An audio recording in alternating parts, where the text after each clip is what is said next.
ایک عالم دین صاحب قبر کے تیسرے سوال کے متعلق، یعنی حضور صلی اللہ علیہ وسلم کے بارے میں جو سوال ہونا ہے اس کے متعلق کہہ رہے تھے کہ جی اس وقت صرف اشارہ کیا جائے گا، حضور صلی اللہ علیہ وآلہ وسلم موجود نہیں ہوں گے. تو یہ کیسا عقیدہ ہے؟ اس عقیدے کے بارے میں آپ بیان پہلا سوال تو یہ ہے کہ وہ ابھی زندہ یا فوت ہو گئے ہیں؟ زندہ ہے، موجود تو ان کو کیسے پتہ چل گیا کہ اشارہ کیا جائے گا؟ وہ انہوں نے باقاعدہ کرائن بیان کیے ہیں.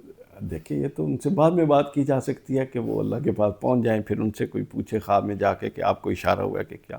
بادشاہ لوگ ہیں، بالکل حدیث کی صریح نصوص ہیں، آپ چیک کر لیں. بخاری میں ہے، بخاری میں تو خیر صرف حضور علیہ السلام کے آنے کا ذکر ہے، لیکن باقی حدیث کے آپ پورا ملائیں تو پھر یہ سارے سوال بنتے ہیں. 3 سوال کہ اپنا اللہ تعالیٰ سے متعلق سوال، ٹھیک ہے، من ربک ما دینک ما کنت تقول فی ھذا الرجل. اب اس کی آپ دیکھ لیں کہ جس کو حاضہ کا مطلب پتہ ہے، جس کو اس میں یہ ہوتا ہے، اس میں اشارہ ہے، اور اس میں اشارہ جو ہے وہ کہ کس کے لیے ہوتا ہے؟ حاضہ جو موجود قریب ہے یا بعید ہے؟ قریب کے لیے، قریب ہے. تو یہ اس کے لیے ہوتا ہے جو آپ کے سامنے موجود ہو. سمجھ آئیے نا؟ تو یہ تو ایک عام بچے کو بھی اس بات کا پتہ ہے کہ اس میں اشارہ جو قریب کے لیے حاضہ آتا ہے وہ اسی کے لیے آتا ہے کہ جو قریب ہوتا ہے. اور پھر قرینہ بھی یہی ہے. بالکل سمجھ آئیے؟ مثلا جس نے یہ کہا ہے کہ وہ اشارہ کیا مٹی کی طرف اشارہ کیا جائے گا کہ اس مٹی کو پہچانتے ہو؟ قبر کی تو مٹی ہوگی ساری کے ساری، اگر موجود ہی کوئی نہیں ہے. تو یہ جو ہے نا، اس طرح کے لوگ یہ بدلتے رہتے ہیں. مثلا کچھ دن پہلے کچھ عرصہ پہلے کی بات ہے، کوئی چند ایک سال 8-10 سال پہلے میں کسی کو سن رہا تھا، تو وہ کہتے ہیں کہ رسول اللہ صلی اللہ علیہ وسلم کی تصویر دکھائی جائے گی. بہت بڑے عالم تھے، ایک مکتب فکر کے بہت بڑے عالم، مستند عالم تھے ان کے نزدیک. تو وہ کہتے ہیں تصویر دکھائی جائے گی.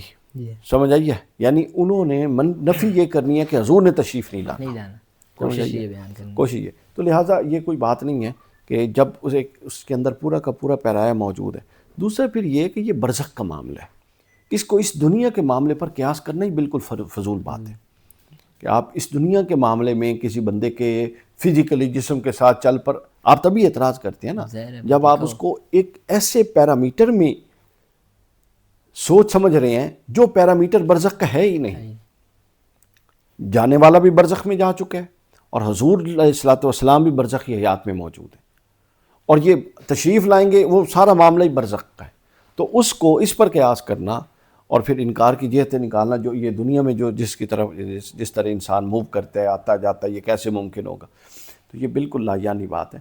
تو ایسا کچھ نہیں. اہل سنت کے ہاں بڑے بڑے ائمہ اہل سنت کا اس پر آپ اجماع سمجھ لیں، جمہور نہیں، اجماع کہ اللہ تعالیٰ سے متعلق سوال ہوگا، دین اسلام سے متعلق سوال ہوگا، اور رسول اللہ صلی اللہ علیہ وسلم سے متعلق سوال ہوگا، اور حضور اسلام سے متعلق سوال ہی فیصلہ کن سوال ہوگا. اس پر اتفاق ہے.